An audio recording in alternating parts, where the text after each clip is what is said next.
Hello everyone! I'm Marta Rizanal Ison at ibubook review natin ngayon ang Move On Walang Forever ni Marcelino Santos III. Ito ay nagsisilbing kaibigan ng mga pusong sugatan. Hindi ito isang typical na self-help book na puro payo lamang dahil ito din ay naglalaman ng reflection, realization at mga katotohanan na salita na madalas masakit pero kailangan harapin. Tinatalakay ng may akda ang iba't ibang uri o anyo ng pag-ibig. May masaya, may one-sided at may mapagpalaya.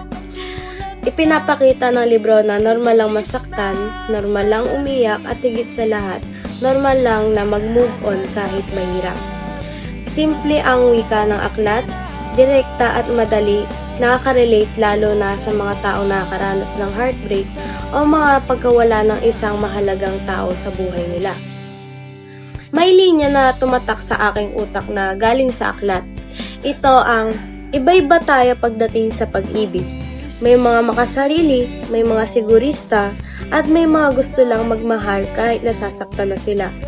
Ipinapakita ng linya na ito ang realidad sa pag-ibig, na hindi lahat ng nagmamahal ay pare-parehong paraan. May mga taong inuuna ang sarili nila, may mga taong natatakot, kaya nagiging maingat sila. May mga handa ding ibigay ang kanilang lahat kahit paulit-ulit silang nasasaktan. Sa linyang ito, mas mauunawaan ng mambabasa ang sarili at ang iba at natututo sila na hindi sisihin ang kanilang sarili sa mga relasyon na hindi natagal. Ang aklat na ito ay nagturo sa akin na ang pagmamahal ng sarili ang pinakamahalagang uri ng pag-ibig. Ipinapakita nito na bago tayo pumasok sa isang relasyon, kailangan muna nating kilalanin, pahalagaan at respetuhin ang ating sarili.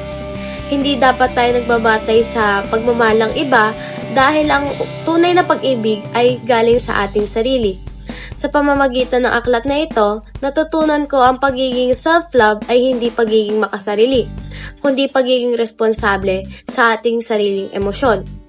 Ito ang kakayahan na magsabi ng sapat na kapag nasasaktan na at nagkakaroon ng tapang na umalis sa mga relasyon na unti-unting sumisira sa ating pagkatao. Kapag mahal na natin ang ating sarili, mas nagiging malinaw sa atin kung ano ang karapat-dapat at kung ano ang hindi natin dapat pinapayagan. Bilang isang minor at isang estudyante, nakatulong itong libro na to na maging bukas ang aking kaisipan sa pag-ibig o relasyon.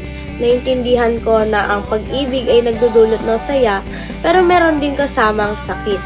Dahil dito natutunan ko na huwag munang imadali ang pagre-relasyon at mas pagtuunan ko muna ng pansin ang aking pag-aaral upang maiwasan kong masaktan.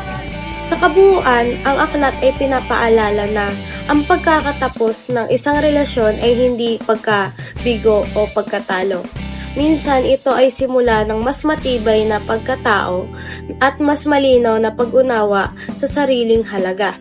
Ang Move On Walang Forever ay para sa mga taong nasaktan, nagduda, ngunit patuloy pa rin naniniwala sa pag-ibig kahit mas maingat na sila ngayon. At doon nagtatapos ang ating book review. Salamat sa pakikinig. Sa susunod ulit. Bye-bye.